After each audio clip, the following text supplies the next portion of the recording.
So in this paper, we were looking at what the regional effects of solar radiation management, or a type of climate engineering, would be if you were to use SRM to stabilize global temperatures.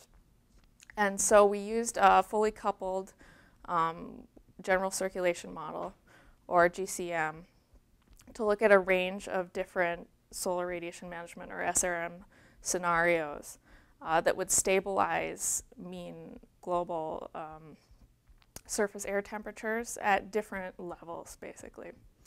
And so what we found is that with the whole range of different SRM scenarios, we could stabilize global temperatures, and that under the control global warming scenario, global temperatures would continue to rise.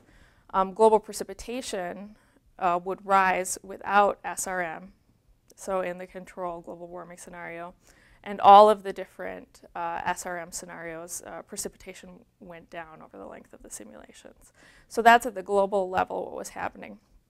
At the regional level, we found that the effects in different regions were different, basically. And so an open policy question about climate engineering is who gets to set the global thermostat? And so the corresponding science question here was, what are actually physically the kind of range of different levels of the thermostat that regions might actually want? And so we looked at the results from the model in these 22 different Georgie regions, these macro regions that are climatically and physiographically similar.